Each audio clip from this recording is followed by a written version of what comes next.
first session, which is the keynote opening session. And this session will be moderated by Peter. Peter, I see Peter is online. Peter is Research Associate, Connected Mobility Section at the Federal Highway Research Institute. He is concerned with the foundations, concepts, and pilot applications for interoperable mobility data exchange. His expertise lies in data quality, metadata, and the harmonization of data exchange in the European context. Peter was previously a traffic engineer and a transport planner for consultancies in Germany and the US. Over to you, Peter. Good morning, and thank you, Namrata. It's a pleasure to host the opening session. So I had to step in for a colleague from Switzerland who got sick. So let's wish her get well soon. And I'm very, very fascinated about the audience because there are so many people from so many companies and countries, and they have all different weathers. And I would be with Mr. Mbanya in Cape Town weather-wise. So yeah, good morning, Mr. Mbanya and everyone else. So I will be happy to guide you through this session, and it's called the European Mobility Data Space. And I was told that data needs some sort of a home where it feels cozy and warm and safe, and such a home needs to be established and needs building blocks. And the concept of the European Mobility Data Space is providing building blocks for such a data home or data ecosystems. And we have three great speakers from Belgium, from Brussels, and from Finland as well. So let's have a look into this concept. Housekeeping rules: we have 20 minutes per speaker, and then in the end we have a short Q&A session. Everyone, please enter your questions into the Q&A session. I will forward them at the end to the three speakers. Otherwise, I will do some timekeeping for all the three speakers, and yeah, make sure that everything works fine. So yeah, let's have fun and let's get started. My first guest here is Mr. Frank Daems. I know Frank for some time because we are close to each other via the TINIS project, which is a standardization initiative in Europe. He works for ERTICO, the European ITS organization. Before that, he was at Philips and NXP Semiconductors, so a long vita. Frank, you look way too young to have done this, but still very amazing. Thanks. So, yeah, that's a good compliment. Tell it to my wife. Yeah, but still very, very lot of expertise, and I know that yeah, you're one of our partners here in Europe for all that yeah, ITS topics. So Frank, go ahead, tell us about the European Mobility Data Space, please. Yeah. Thanks, Peter, and good morning, everybody. And indeed, impressive representation. So I think I have to start my presentation with opening the slideshow and share it probably. So I share my screen. You first see it. Okay. It should share. Say share, and it works. If everything goes right, then you'll see now the big screen on the European Mobility Data Space. It's all in data-driven urban mobility. Good morning. Yeah, like Peter said, I'm Frank Daems. I'm Senior Manager at ERTICO, and a long time, already a few years, also coordinator of the TINIS forum. I will give a kind of insight in that during the presentation. And I lead various European projects like we do in the IND the meeting in ERTICO. So the agenda, what your expectation, what can you expect from this presentation is maybe something about ERTICO, then insights on the status of data sharing within the EU cities, coming out of a study that ERTICO did. Why and how should we harness the today's cities' intentions for sharing data? That's, of course, the key questions. I try to give input on that, and insights into today's EU strategy and topologies on open data sharing by authorities. Okay, ERTICO is ITS Europe. It's in fact the European ITS, Intelligent Transport Systems Organization Association. where the vision is to bring intelligence into mobility towards sustainable mobility, efficient mobility, and safe mobility. So it's really about ITS, intelligent transport systems. The mission is that we develop, promote, and deploy intelligent mobility services by providing a multi-stakeholder platform for action. So it's not only about creating and developing projects, European projects, mostly in coming from the Commission calls, together with our partnership, but also take up a moderation role between the 6 stakeholders that we see in mobility, which are service providers, the authorities, the OEMs, and also, for instance, universities. And like hi. Yeah. Hi. English or Dutch? English is better for mich. There is some interference anyway. So these sectors are, like I say, research, mobile operators in traffic and transport industry, service providers, vehicle manufacturers, suppliers, users, and public authorities. And the ERTICO partnership, it varies. It's maybe an old slide from last year or even before. This only illustrates that we have about 120 kind of stable figure partners coming out of these stakeholders that we co-create, let's say, the European mobility solutions, data mobility solutions. The important element that we did for the partnership, and also we presented it at the Hamburg World Congress, ITS Congress that we organized in October, is what we call the City Moonshot study. City Moonshot study was, let's say, an interview with about 300 cities, mostly in Europe, but also a little bit outside, like the US and Asia. And we had a kind of survey, but also an active interview with all the authorities and health authorities from these cities on their ITS implementation status. So it is a big inventory, let's say, on all the related topics in ITS. And one of the related topics is, of course, data. And yeah, since this Congress is about data, I thought it was interesting to present you some insights on the report that we did in the Congress. Now, the full report is being drafted, they tell me. It will be presented. There was already an insight at the Hamburg Congress, but there is also a Word document that is going to be presented and will be available on our website in the coming weeks, I assume. So, if we are going to go to this City Moonshot, then we do that from a concept. And our concept is that we put in the core, your city authority. That's of course the core, and the city authority gets data from the data provisioning, whatever it may be. It can do it itself, or it can buy data or whatever. And you have then, let's say, the mobility applications, the application providers that receive data from the authority, do something with it, intelligent. The applications do something, and in many cases, the applications bring value back to the city authority. That's why the arrow points also to the left. And then, yeah, recently, but also, I guess from my own perspective that I lead a startup organization within ERTICO, we have really a very focused view on innovators, startups, scale-ups, that bring, let's say, new initiatives and intelligence to the city and renew, let's say, the thinking and renew, let's say, some of the concepts that we traditionally have. So they bring a lot of innovation value to cities. So if we apply this, for instance, to the data provisioning and looking to the results of the City Moonshot, then we can come to these two, let's say, graphs. And I'm not going to read it out loudly, but what you see is that the question was, what type of transport data is typically collected in your city? Yeah, you see that almost like equal or an equilibrium, that many of those cities have, let's say, yeah, traffic management data, number of vehicles, average speed on roads.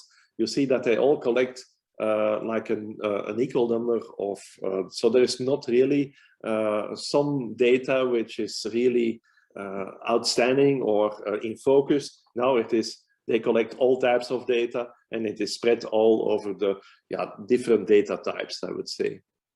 And then the interesting part is, are you willing to pay for data from mobility service providers? And then you see also that the opinions in the cities, and this is about the result of 100, is an intermediate result, 170 cities, if I remember well, then you see that it is like, okay, some of them do, so let's say the majority does, then there is almost like a 21% saying no, 20% still have to make up their mind, and then there are of course people that are not responding to this question. Okay, then looking to the data sharing side, do you currently use any of the following standards for data sharing? So here you find a number of standards that are known in the field, like for instance, DATEX2 is a very well-known sharing data format, and it's you see that the response is that about 40 out of the 170 cities are providing this data. Mobility data specification, MDS, TMTT, whatever, is being shared. And the other question is, who are you willing to share your data with? Then you'll see that also there, transport providers in your city, private sector, other cities, you see that there is a willingness to share it with a lot of instances and almost equilibrium. But the interesting part is also at the left side, coming back to the question, do you currently use any of the following standards for data sharing? Then look at E, I do not know. I do not know. And it's about 63. So this is a high value, high amount. And yeah, it is a little bit strange that there are still a lot of cities in this new digitalization world that do not know if they share data. Okay. So to give a little bit more insight, and certainly I guess from an experience point of view, and since I want to give kind of insight on TINIS. And what is TINIS? So Joe, this is just a brief, for those who don't know it, it's a brief introduction. TINIS is in fact a data sharing mechanism, an open data sharing mechanism coming from the road authorities, so really an authoritative data sharing. Coming from the member state authority in many cases at this moment, related to TEN-T at this moment, where the road authority has a number of data related to what is called base layer data in a map. So if you look at the map, then yeah, the start of the digital map is the physical infrastructure, and this we call internally base layer data.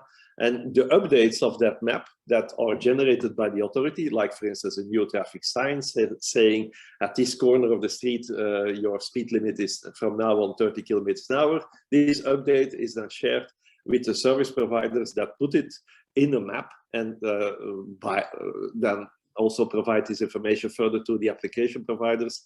In many cases in your GPS environment, on your phone or in your car, so that you have the accurate information on as a driver or as a user on the road. So the TINIS mechanism is an automatic sharing mechanism, and it goes in both directions. So it shares data to the service provider, like a reliable, fresh, and trusted data.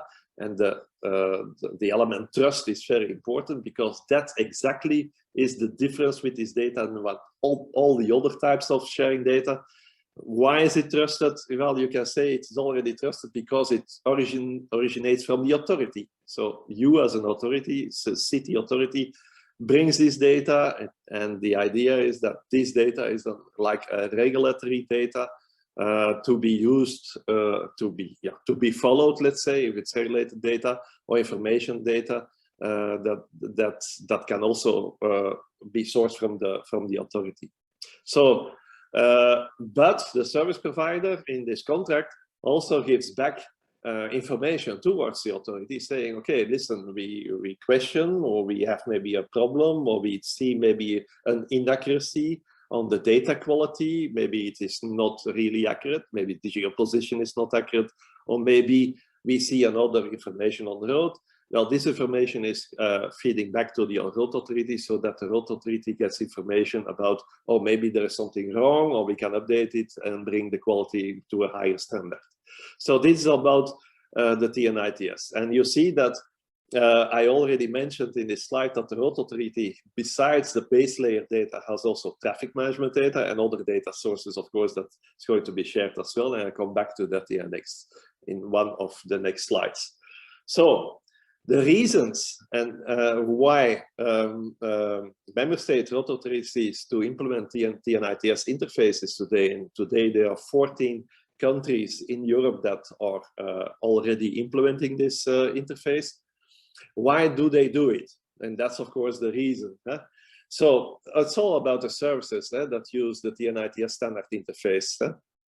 So today, yeah, it all started with the accuracy, the accurate maps, the need for accurate maps. Make sure that the driver is informed about the regulatory information, let's say the traffic speed, the traffic lights, whatever, the physical infrastructure, that he knows about it. So it's more an informative application today, and the need is for really getting accurate maps on the road from an authority point of view.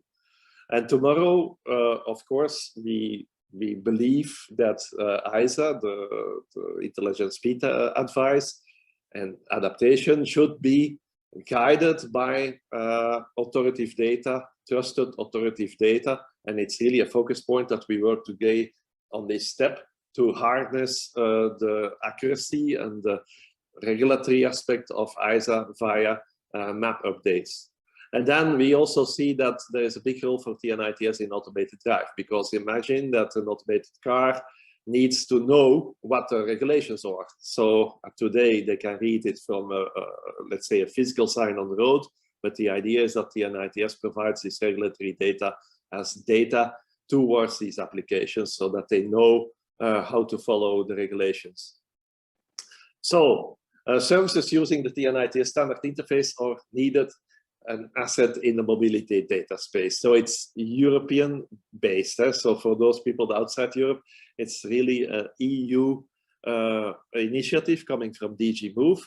And there is a delegated regulation on RTTI, real-time traffic information, which points to static data. And this is the regulatory aspect that supports TINIS.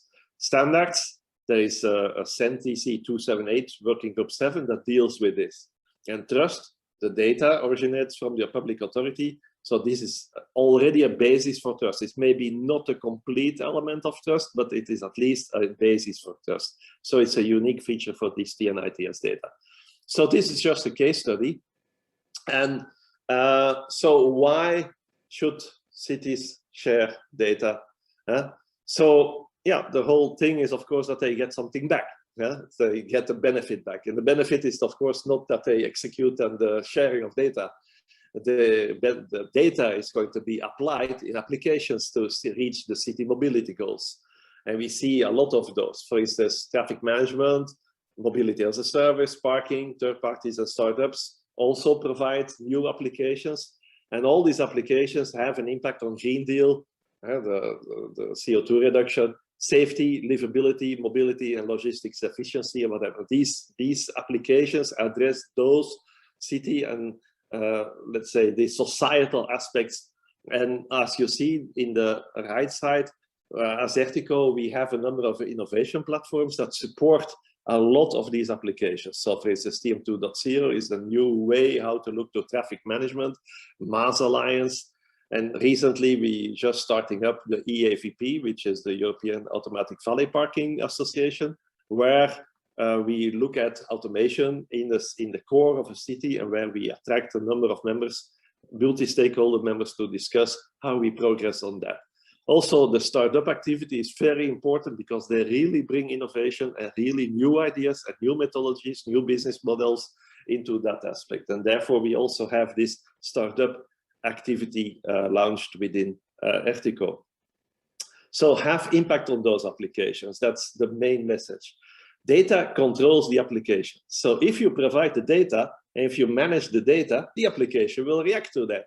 So you have control on how the application reacts. And that's, I guess, the big insight, that the applications are provided by the application provider, but it's the data that manipulates how the application will react. So this is really the control that you can have on these, as a city authority, you can have this control on this data, on the application that it uses. So make use of the available data, for instance, car sensors to improve on quality and exactness, and I think it's a topic also in this Congress. So also there we have within ERTICO Sensoris as an innovation platform to discuss how this could be realized. And also there we bring all the stakeholders together to progress on that. And ensure visibility. So we are working, and I guess Peter knows that very well because the topic of the project that we do together as NAPCore, come back to that, the logo, the brand, origin of data, so that people know that this data is different, that you have a core application in mind. And for instance, TINIS, it is the trust. For other applications can be maybe something else. So how do we do that? And I guess now we come to this main European mobility data architecture that we're all working on. And the core of that, in the center of the slide, you see the NAP, the National Access Point, Federated National Access Point. And I guess Peter knows a lot more about it than myself, but quite the NAP is, let's say, a single URL access to the data that the authority can provide. And of course, now we are looking to member states authorities, but within the member state, we also look at cities and regions as other authorities could provide via this single URL the data. Because today, a lot of cities are sharing data, but they are doing that via all types of different platforms, maybe with their own ICT information or ICT provider, local ICT provider. And of course, it's difficult to find the data.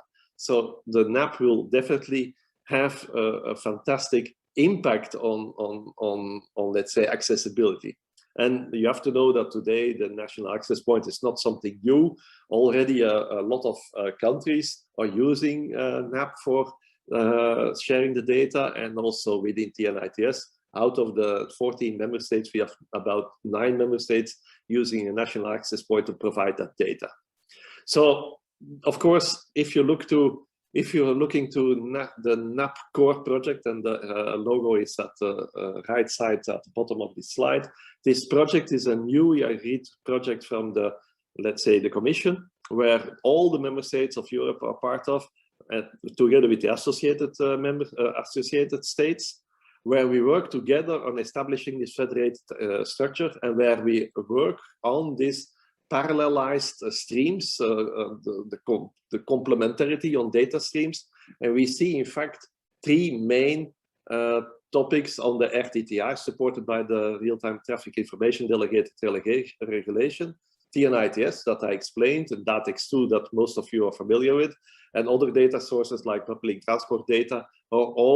These are the 3 main data streams that are provided via this National Access Point. And this is, let's say, the core of the European structure that we are building now in the next 4 years. And of course, so NAPCore, you see all the member states are in, also the associated countries are in. And I just provided you the webpage that you can look at, the napcore.eu, to get you more information. Now, come to conclusions, and I think my time is almost up. Steady progressing, but with great outlooks, I would call it. It takes time, and the reason that it takes time is because very complex, but also that we have a lot of stakeholders and a lot of member states and a lot of authorities, and also the structure of within each member state is of course a little bit different. Each member state has its own regulations, its own methodology of organization and whatever. So what I see after all, working now 2 years, 3 years at TINIS, I see a lot of more awareness, which is very important. That is definitely the first step. We have proven implementations like TINIS in 14 member states. And there is a need for a single recognized data access and data availability, which was recognized by the Commission, granting us the NAPCore project to work on that. So a need for a full road network coverage, including urban areas, nationwide, and of course also EU-wide. Okay. So more applications bring you value and need your data. And it's all about improving the trust on this data, the integrity of that data, and the quality and accuracy of that data. And I just repeat, let's say, all the logos that I used during this presentation at the right side of this slide. I hope you liked it, and I'm open for any questions on this. Thanks. Thank you, Frank. Wow, this was a great start for our session today. So we have learned a lot about data interfaces, data architecture. So TNITS seems to be a very good baseline here, as well as the national access points. So beyond those technical elements, I think we also need legal and strategic frameworks. And this is something that the European Commission is tackling nowadays. So I think the next speaker will add some very important aspects to Frank's rather technical elaboration. So as the next speaker, I would love to welcome Szymon Lewandowski. Szymon works for the European Commission for DG CONNECT, and there he is the legal and policy officer, talking about many data aspects for private and public sector data. Before that, he had an academic career both in Poland and in France. And he's actually born in Poland, so am I. So dzień dobry, Szymon. And of course, Szymon, I need to ask you if you are related to the soccer player, but you're not. Dzień dobry. Well, I always say he's my brother or cousin, but it's not really true. So no? I really wish that were the case. All right, but still welcome here in our session. So Szymon, go ahead. Tell us about the activities of DG CONNECT. Yes, thank you once again for inviting me. It's really a pleasure to be here and to see how how all these strategies that we draw up and then try to implement, how they really look when they are put into practice. I think the presentation before was really super interesting in that regard. The creation of the data spaces, in this case, the mobility data space, is precisely one of the main objectives of what we're doing on the policy and legislation side. So I would like to give a rather sort of short summary of what it is that the European Commission is doing to support data innovation in Europe in general, so at a more horizontal level. But of course, that includes its application in different sectors such as mobility and transport. And I will focus on a few of the major and recent legislative initiatives. I think it's a very timely sort of moment to do so, because actually we are coming up in the coming weeks with a major legislative initiative that's going to affect data economy in Europe. So yes, and I work for the European Commission's DG CONNECT. It's the service which is responsible for, let's say, generally speaking, the digital economy and digital society policies. So we are really operating on a more horizontal level, specifically dealing with legislation on data, and not so much personal data, rather data, non-personal data, industrial data, as we call it. I see that the presentation is already there, so I would just ask for a next slide to show up. Yeah, that's not so easy because it's a PDF file. All right, so a few words about the strategy, European strategy for data. This is a sort of strategic document that was adopted 2 years ago by the European Commission, and which highlights the actions and the objectives of what the Commission is going to do about data during this mandate. And well, the main reason for having European strategy is to actually get to a point where we have a common European data space, as we call it, or a single market for data. So just like we already have a single market where we have services and goods that can flow freely across the borders and sectors, we want to reach the same level of let's say, flow when it comes to data. And of course, we are not starting from scratch, because we already have two important legal tools one of which is the free flow of data regulation, which specifically targets non-personal data, and where the main objective is to make sure that there are no more what we call data localization restrictions in Europe, because until recently we had laws and we had administrative practices that basically forced companies or even forced governments to keep certain data within a certain localization within the central country normally, and that, of course, as we know, in the digital world is not very helpful, because data needs to flow to generate any value. So that we already have in place. We, of course, have a very robust framework on the protection of personal data, which is the General Data Protection and Regulation, the so-called GDPR. So these two, let's say, pieces of legislation are there, but this is not enough. This is not enough because we need actually to have more data flowing into the market. So we need to ensure that there is more supply, that the data actually is released out there so people can innovate on it. And we've seen, we've conducted studies, and of course we've spoken to many companies. There are still some obstacles, there are still some both technical, economic and legal obstacles that prevent data from really flowing freely and creating value in Europe. So we need to ensure this availability of high quality data. We also need to have rules that are adjusted to this new reality. So we need to have clear rules in place that say who can do what with data in many different contexts. These rules need to be clear, and they need to ensure that there are some data governance mechanisms in place, that we do not rely, for instance, on those big multinational data platforms for all types of data sharing scenarios.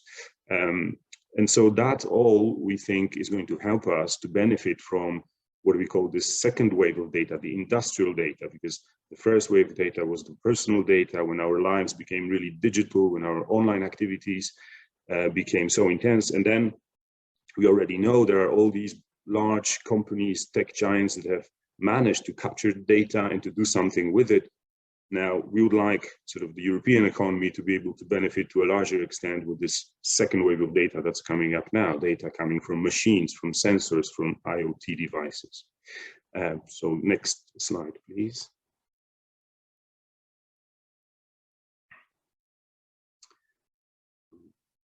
Yeah, so yeah, this slide is a bit sort of charged with content, but I will try to lead you through. So basically, in a strategy like the data strategy, of course, one of the main elements are the legal instruments, the legal initiatives that the European Commission proposes, and then which are negotiated and then finally adopted by the co-legislators, so the European Parliament and the member states in the Council. So what do we have so far? Now, we already have, if we look from the left, there are the four major legislative instruments that regulate how data is used in the economy. You have the Open Data Directive, which is a directive on the use of public sector information, basically, sort of obliging the public authorities that hold data, that produce data. So we're talking about weather information, meteorological information, we're talking about geospatial data, we're talking about statistics, etc. So a lot of that is, of course, useful in all sectors, including mobility. That data now, as a principle, needs to be available to everyone, and in a large majority of cases, free of charge. So this is something that we've ensured under the Open Data Directive. Then one of the big points under the data strategy is that we were lacking a sort of a data governance mechanisms, in the sense that we have different services that, for instance, help in brokering with data, so joining this data supply and data demand. But with the Data Governance Act, what we put in place is what we call sort of European style data intermediaries. So once again, something that allows European companies to use different mechanisms than just the big data platforms to exchange data. And the idea behind the data intermediaries is that it's a regulated service where which ensures trust. So these services, they need to be notified, so the authorities check whether they fulfill all the criteria under legislation. And the point is that they can only really intermediate in between the data holders and the data users. They cannot use the data, they cannot exploit it for any other purpose, so they cannot really benefit from having an insight in this data, analyzing it, and basically competing, for instance, against the data holders later on. This is, I think, a very important tool, because we have seen many companies complaining about the fact that they are just not confident enough when they share data with others, when they do it through an intermediary.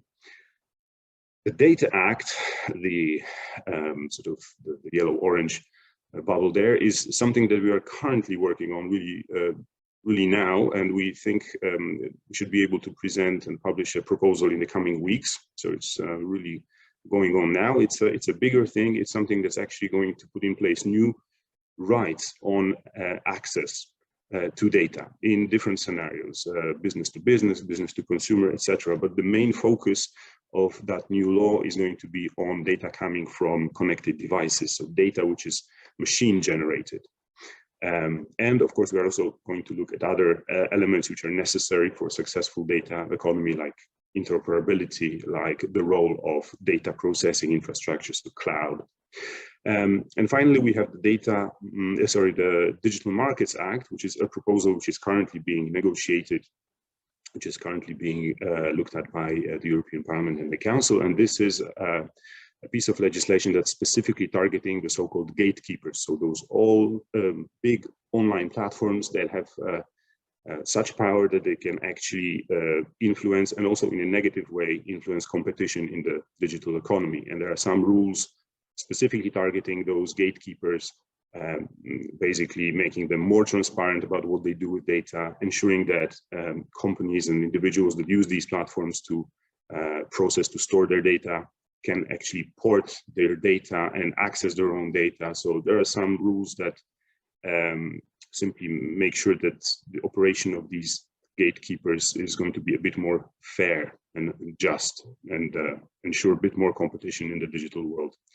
The types of data we're looking at are all, so both personal data and non-personal data. As I mentioned before, we are particularly interested in the non-personal data, because this is something that's the new wave we are talking about.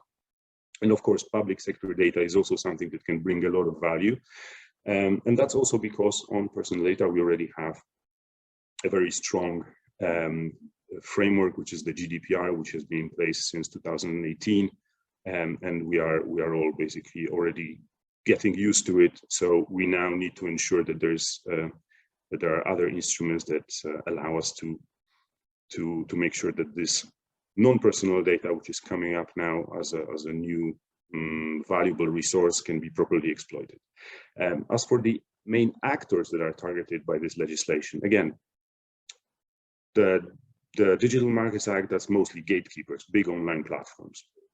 The Data Act coming up will look both at data coming from machines, well, held by businesses, or data used by different companies, be it in data coming from cars, for instance, as well, data coming from all other, from airplanes, whatever you feel like, as long as coming from machines, but also in some aspects, all types of data sharing arrangements will be covered. Cloud providers, so the data processing infrastructures, edge, let's say, providers of the future as well, are going to be regulated there. And of course, data intermediaries under the Data Governance Act. So we are trying to cover with these 4 pieces of legislation, basically, well, we're trying to have a holistic view and a holistic set of rules for the data economy to evolve successfully in the coming years. Next slide, please. Here I would just say a couple of words about this upcoming Data Act. So just as I mentioned, we are both going to look into the rights and obligations of different actors, mostly companies that engage in data agreements in a business to business relationship, but also business to consumer, because many of these devices, for instance, that generate data like fitness trackers, etc., are consumer devices, or let's say smart fridges and all the smart home appliances. That's really something that's coming up, and we really need to know when the data is generated by such devices, sort of in a way, whose data is it? Who can access this data? Who can use this data? Who can benefit from that data? Because currently what's happening very often is that by default is the manufacturer of a given device who basically captures all the value from that data, because by design they can make sure that the data is not available to anyone else. And we think that there is a point in making sure that this data is available also to others, like mostly the users of these devices. Now we're also going to look at business to government data sharing, but that's very specific situations where we think, like we've recently encountered, so the epidemic, etc., where public authorities may sometimes need to access data from the private sector to be able to properly respond to an emergency or other exceptional data need. Cloud switchability is another element that we want to enforce. So basically, currently, very often companies complain to us that it's in practice quite difficult to change your cloud provider. So, and that is really putting an obstacle on the development of data economy in many aspects. So what we would like to see to ensure is that there are no more sort of contractual or legal or even technical obstacles for the users of such services to be able to change them. So there is no sort of lock-in or vendor lock-in scenario anymore. And finally, we are going to look at tools to enhance or to accelerate data interoperability across sectors and within sectors, of course, as well. That's going to continue.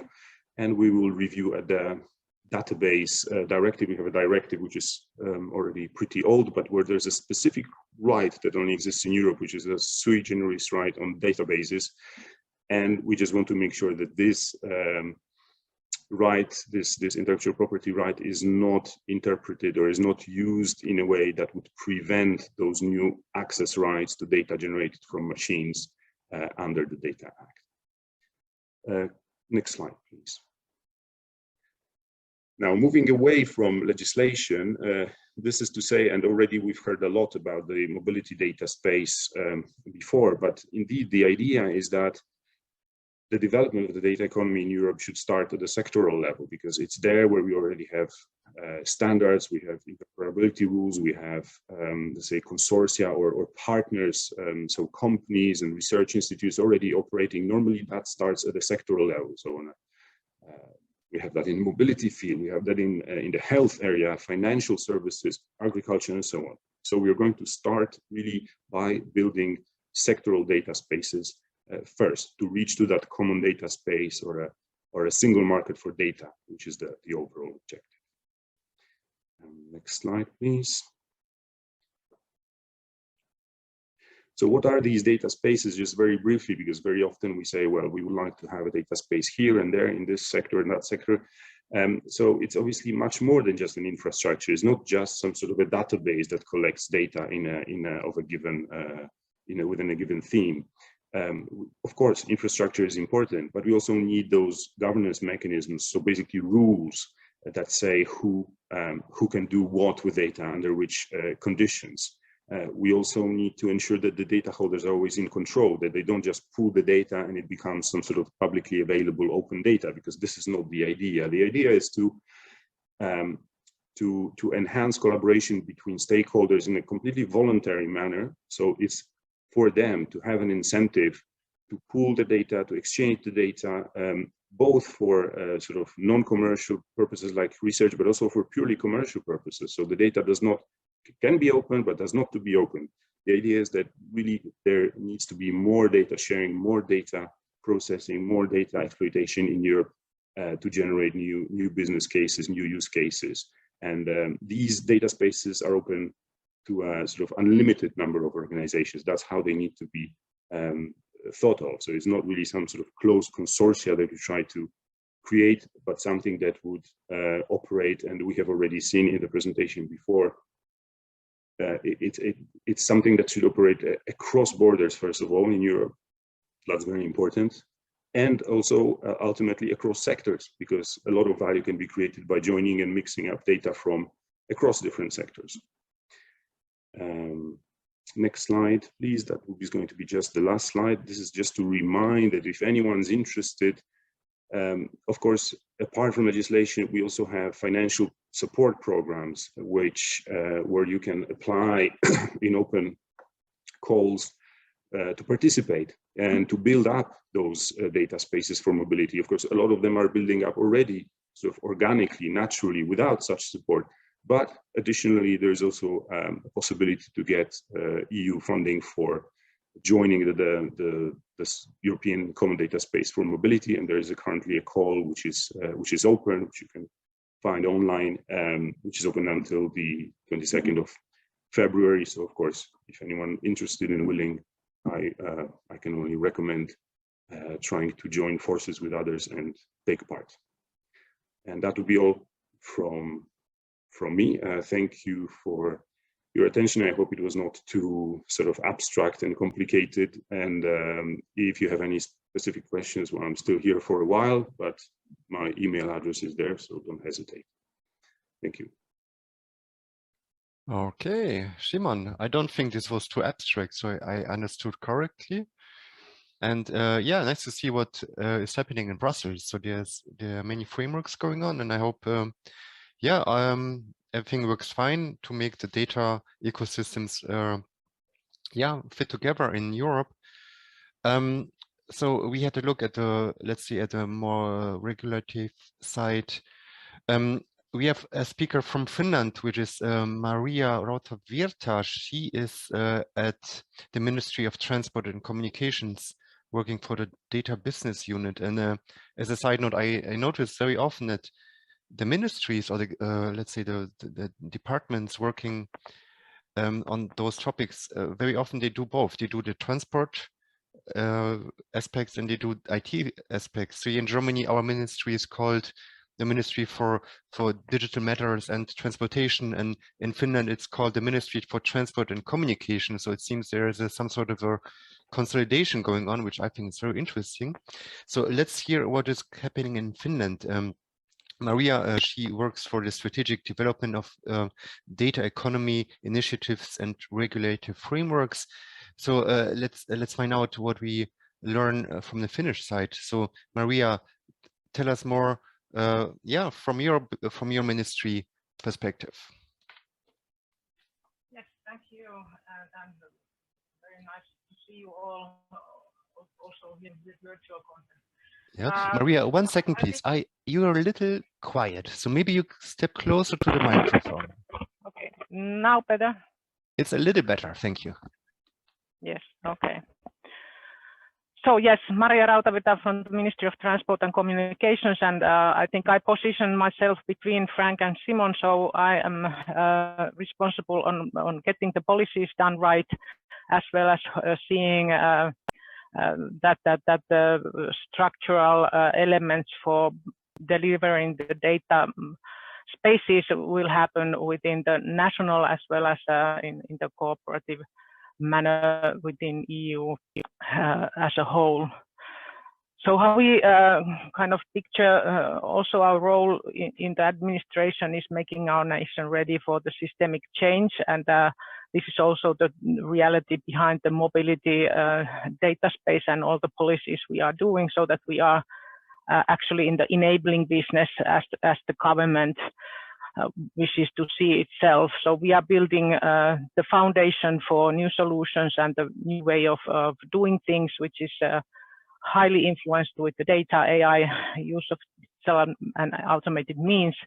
And in order to get this done right, we need systemic change supported with value-based rethinking. So it's human-centric by default, what we want to establish from our national goals. And now also the EU has taken a strong position on this human centricity within its digital future. So from starting, the policies are built on the common sensing of what is happening around us, and the setting the scene is pretty much now how it described that it's the policy content from the data and digital, much coming from the regulations Szymon already explained, and it's also coming from the mobility sector, the transport, which is highly influenced on the carbon emission targets as well as digitalization and data. And there is a lot of regulations involved, and we are in the middle. It's not only the one person in the ladder, but we as the government and officials are in the middle trying to incorporate this into policy action and providing effective coordination both to the policy side as well as to the structures that enable this all. So this is how we position our role, and this is how we see that also the EU policies are nicely put in place. So there is the mobility fitting to the same big picture that the digital and data policies together form. So to get into the more kind of practical approach, how we have drawn this to our politicians is that we at the same time are setting up the policy framework in where we establish our common goals based on highly on the values and the goals we want to achieve as societies. And then there is also the EU policies as well as technological mega trends and kind of things that we have to take as into consideration. And then we take these and provide the national strategic programs. We have governmental program. We also have climate targets, and then we have a lot of specific implementation level programs, principal decisions, work programs, and roadmaps, which all are underlining the kind of the core, the red line that brings this all to the daily work. So administrative steering and budgeting are important in order to get this all done. So on the right hand side, there's the data structures in where we build the kind of the technical and operational readiness to make this all happen. And this is also what the ITS cases were about. And in this kind of a pipeline, we don't have to rethink or rediscuss all the policy issues. So we take them as a given and try to fulfill all the expectations that are provided from the policy side. So this is something to keep in mind, that not opening all the discussions again, if we have already taken the decisions that this is the way forward. So implementation and politics need to be kept a little bit divided in order to be efficient.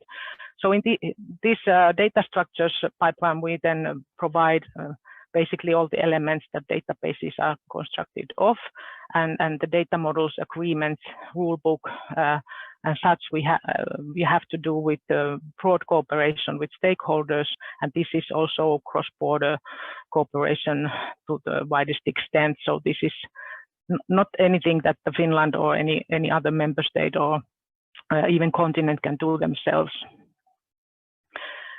So this is also another way of kind of setting the big picture. The big picture is still valid. It was drawn 2019 for our EU presidency, and here the three main points through which we look at the enabling infrastructure is the human-centricity, the global decentralized data sharing infrastructure, and then the enabling, guiding, and goal-based legislation. And these are practically the elements that are within the EU policies at the moment. So we are just where we wanted us to be when we brought this picture to now 2019, and we are very happy about this, and we can all also clap ourselves into our shoulders to be quite proud for a few seconds it lasts, and then we go ahead and continue the work. So enabling legislation is now put in place with the data and digital related acts, already explained well by Szymon. And then we have, of course, mobility specific legislation like FT and ITS directive and others to come. And this is very important that we keep the technology neutral legislation and the market-based approach throughout the legal framework. So not to be deciding on who will have the winning product or winning service, but making it as neutral as possible. And in this respect, we also need to see that there are different governmental systems within different countries. So this has to be also neutral in a way it allows different operational systems to be incorporated in. And from closed systems, we have to create a way towards open ecosystems. And this is specifically true with mobility, where we have generated this loop of never getting away from the big budgetary restraints. So we are making it impossible to enter the market because there are so heavy subsidies, and we have to try to figure out ways out of this, and technology is actually providing good tools for how we can manage that as well. So then the human centricity in data economy, it's about data portability, giving the users the right to use their data. This is equally important in any digital business, but it's equally important also in the transport and mobility sector. So bringing your own subsidies with you, bringing your own behavioral aspects when getting the right choices for you to commute. And this is also the empowerment of users, and this is what the DGA and Data Act are about. And this is hopefully something that the multimodal digital mobility service regulation will also take into consideration. And then we look also the possibilities of digital identities and the digital wallets, and this is also something we in Finland want to pilot and test how this would work within the ticketing environment. And of course, the climate mitigation comes also in line with the personalized services. We want to nudge people towards better choices within also the mobility sector, and personalized services can do this for us as well. So decentralized data exchange infrastructure, this is something that comes very close to the mobility sector as well. So it's something that we, as a whole, it's actually a global phenomena. The Web 3.0, we want to get the power back from the big platforms. We want to make it accessible for multiple new providers of services and innovative providers of all kinds of solutions. So it's a possibility for new entrants if we make this right. So it requires, of course, interoperability. It requires fair rules to access, and it requires also that we also interpret this in what it means in the ticketing and payment environment. And in there, we want to address the third-party access. We want to kind of build common data space that has a kind of neutrality designed within the system, and the code of conduct on data exchange could be a tool to provide this. And of course, it's about also making it easier to transact, so cutting down barriers on the technical means as well. But this is being supported also from the Data Act decisions, and this is quite vital that we take this in a horizontal level also seriously, so that it pushes the sectoral work forward. So now we have the regulation right, and we also heard that there will be a lot of money available for putting the data spaces into reality. And this is now the phase we are entering. So we can take this as a granted that the regulation is established. So not everything is already decided, but we also already see that the vision is coming as a reality. So we made this state of data spaces study that is mapping all relevant data space initiatives within EU at the moment. And from the link on the bottom, you can find the whole study. It's about 70 pages or so. But in the right down corner, there are also already the the kind of the key initiatives and organizations where the main building blocks are being established and where the interoperability commons are being built, and this is where to focus maybe your efforts and the work which is now highly crucial for all sectoral development as well. So the study also includes design principles for data spaces, and this has been already taken as the basis for multiple rule books, and this is also the basis where we have built the Finnish transport ecosystems rule book on data sharing. So go and get these documents if you have already not done so. The study provides the building blocks, it provides the soft infrastructure, and how this kind of interoperability between all data spaces could be realized. It also includes the governance for data spaces as commons, because there are elements that are socially important, there are elements that need to be equal to all. So it includes those elements as well. And these have been created in a cooperation within the whole of EU. So this is something that is already commonly available, and it's already in that sense also kind of openly shareable and usable. And then it includes also how we incorporate data spaces as ecosystems, and this is where the business logic and the data portability comes along, and this is where the dynamics are being kind of created.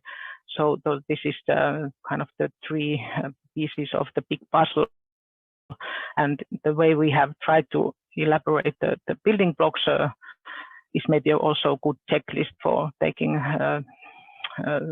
looking at if your architecture is actually providing to the same big picture. And then it establishes again the basic guidelines, which are already being shared within multiple different processes and projects. So this is something that we have incubated into the study, so it's not all being developed within the study, but it's bringing together all the elements that are available when going to the implementation phase. So very practical tool to kind of see that everybody is getting on board. And then I have a few slides on the multimodal digital mobility services. So this is maybe the most important missing piece of puzzle that we are expecting from the mobility sector. And there we already, I mentioned a few of the challenges we have. We have a lack of clarity regarding the roles of public and private. We have a lot of possibilities to technically incorporate tickets and selling, but we have little to offer for the consumers to really have seamless experience. And there is also legal issues that we have to tackle. And then there is also ways we have to ensure that the multimodal digital mobility services are based on the public transport as a backbone. So we have to incorporate the currently established and the new services into a nice package. And then we have also challenges with promoting the services while we are kind of taking the cars kind of as the competition on the services. So then we have to provide something that is better and more easier available, and there the personal choices come into picture. So we have to be very personal when getting to the service level. So providing each an excellent experience for every ride they take. And then we of course have the fragmentation, which is the basic problem where we have built this system based on local services and local solutions, and now we have to make it EU-wide and multimodal, and there's a lot of things to cross over.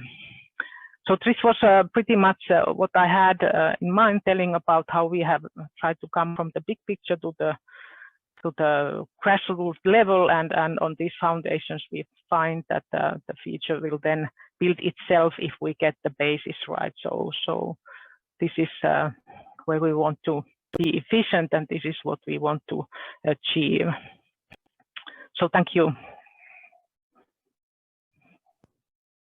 Wow, Maria, thank you so much.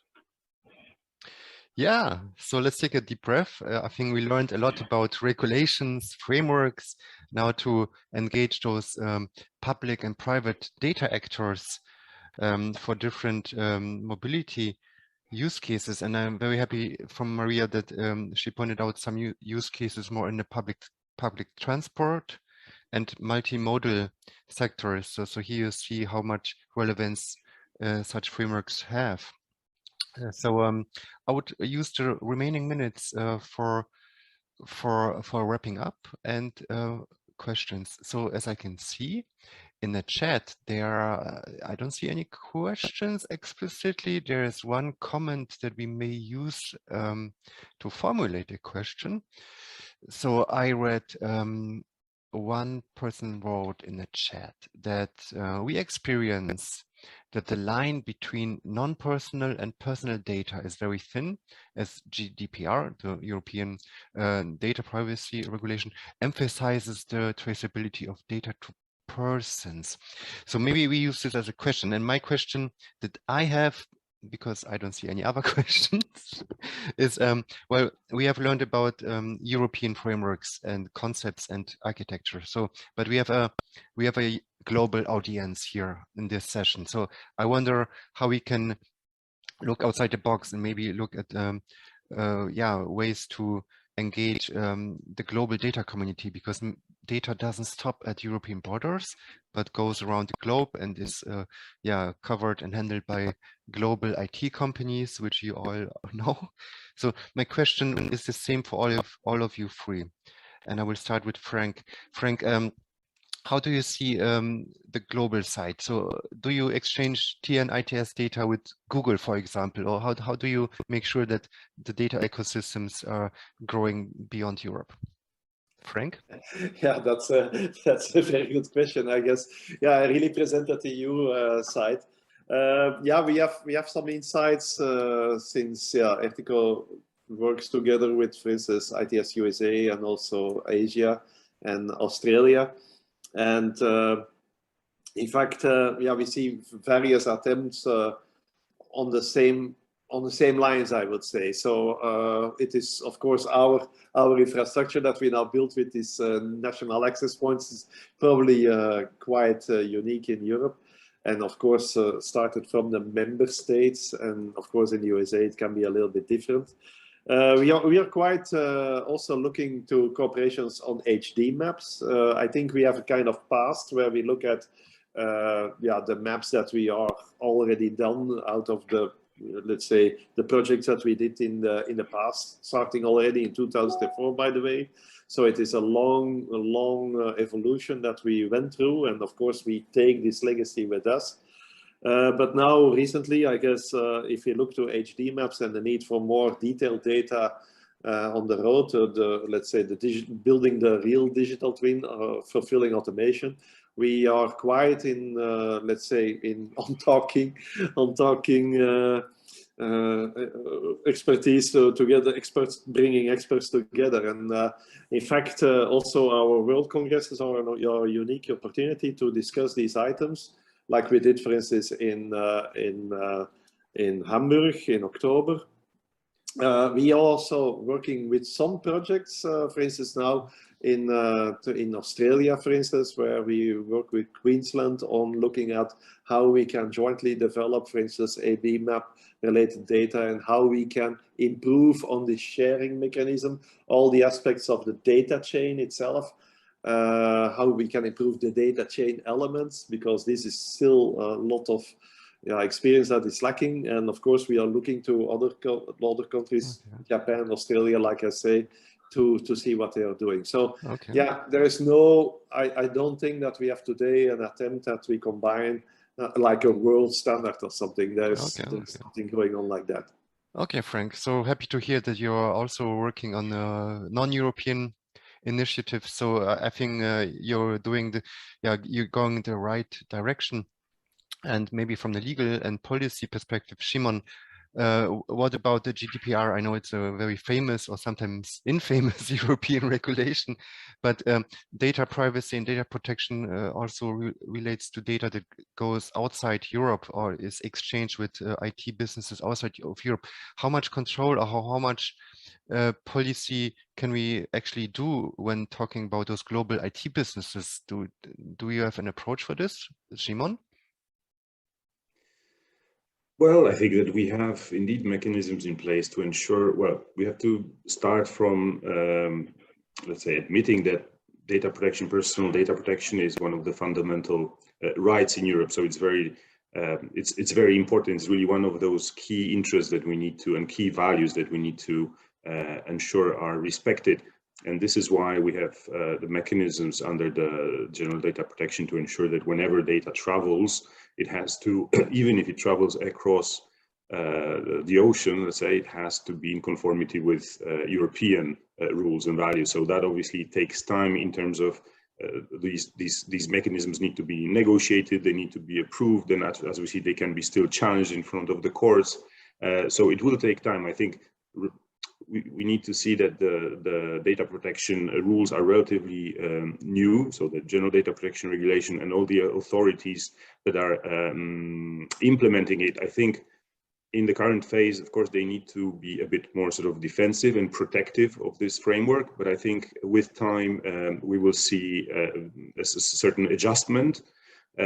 As well as what we are also witnessing, and there's a lot of European support going into that in terms of policy and funding, is to see to which extent technological solutions can offer an answer to making personal data, let's say, more usable for the economy, so that as individuals, we can actually have more empowerment over the data and more control over what is happening. So we see all these new services of data, personal data wallets and personal data spaces. And actually, I think Finland is quite advanced in its policy of the My Data policy, where there's a lot of sort of individual empowerment technological solutions going into that. So I would see here the solution in the shorter term, try to see how technology can help us not to overcome the, let's say, because we cannot say that there are legal obstacles. Usually, this is what it is. We need to protect our data. Now we need to find how to integrate this with the help of technology to make sure that it works. But there is no magic solution for the moment. Okay.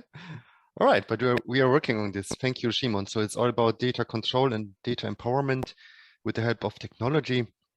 Yeah, so Finland, what is your approach? We heard you're on the front, you're front runners in this context. So how do you control data when it comes to international and global data exchange? Maria. Yes, just as Szymon explained, I think it's very important that we have practices in place and a neutral regulatory framework that applies to all. So it's the same rules for everybody. And when you communicate the rules and you have the tools, then you actually can provide the kind of strategic elements we wish to achieve. And in this maybe content, it's easy to say that there are the bads and the goods and so on, but there's also the trust is only about action. So there are also within EU non-trustworthy actors and the trustworthy actors, and I would like to highlight that the trust is something that we cannot afford to lose. So everybody has to work on getting the privacy right and incorporating it by design to everything that we do for the mobility sector or whatever other sector we are providing digital solutions for. Okay. Wow. I think this was a good ending point. I was very happy to hear all those voices and perspectives. And I know it's a long day to go, so I would love to close this session. I thank you all. Frank, Szymon and Maria for those presentations and your insights. Very interesting to hear. Let's stay in touch. So Maria, she posted a link on the chat room. It's about the mydata.org. I think it's the data space study, which is covered there. So please have a look there. Otherwise, you got the contacts if you have any questions to the speakers. And with a little delay, I'm giving back to Namarta to introduce session number 2. And I wish you all a good rest of the session today. And yeah, talk to you soon. Bye-bye. Bye-bye. Thank you.